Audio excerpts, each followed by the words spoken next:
6HK1.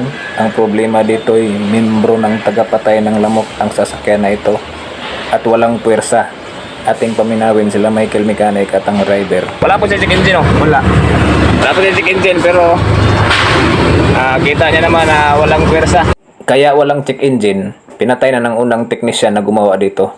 Aabot siya ng 30, lampas ng 25. Dapat dyan 30 megit kung walang problema. Tinatapak-tapakan ng PL na walang hingupo. Yan, oh. Kita na naman, wala talaga, oh. Balaw nga daw, isat balik. Sige, isat balik.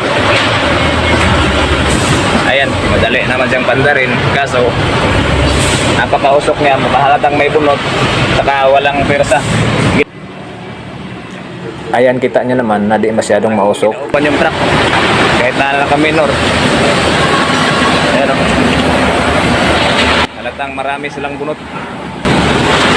Isa sa patunay na membro sila ng tagapatay ng lamok. Dito na tayo, CT scan na tayo dito. Baka makitaan natin ng lisa at saka may ubo siya. Suso, no? O, suso. Suso, order products D. Tayo display tayo. SK1, 1004. Sundan lang natin ang sinasabi ng CT scan. Double code. Namang sensor yung turbo niya, hindi man siya tulad ng bago ngayon.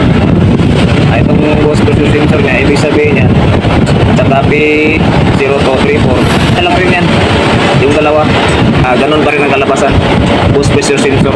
Na tayo magbase dito sa P0500 kasi ang nakalagay dyan, naka-indicate sa code, sa trouble code niyan ay speed sensor. Ibig sabihin wala naman yung posibilidad na mag-usok at saka walang power.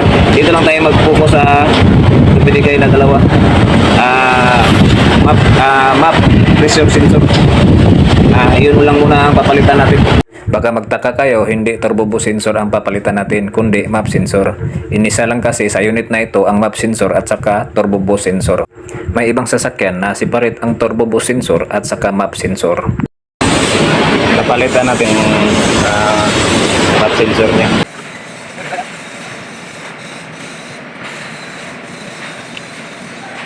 Ito yung ikakabit natin, mga boss.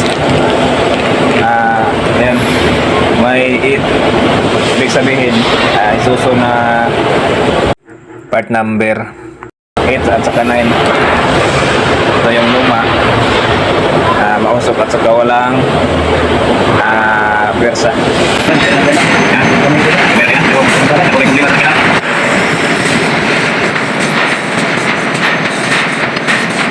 Pagkatapos nating mapalitan ng map sensor, i-erase full code muna natin. Stop. Yes, continue. Erase full code, successful. Okay. Ito. May isa.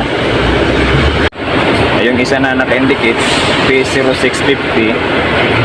Ibig sabihin, yung indicator ng check engine light niya malfunction na, wala. Di ba kiputol na wala na lang. Okay, press na ito. Start na tayo. Umandar na. Siyempre painitin natin muna ang makina bago tayo magrevolusyon. Ayun, ayun, ang ganda, oh. Wala na. Okay. Ayan, nasa 30 mahigit, 32, 33 na. Ayos na. Tingnan yung paa ni Michael Mechanic na walang hingupo, oh. Okay. Malinaw na.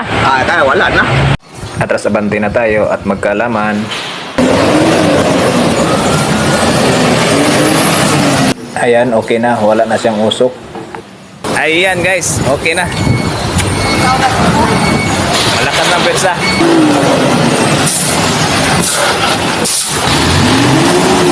Revolusyon para mas malaki mabayaran.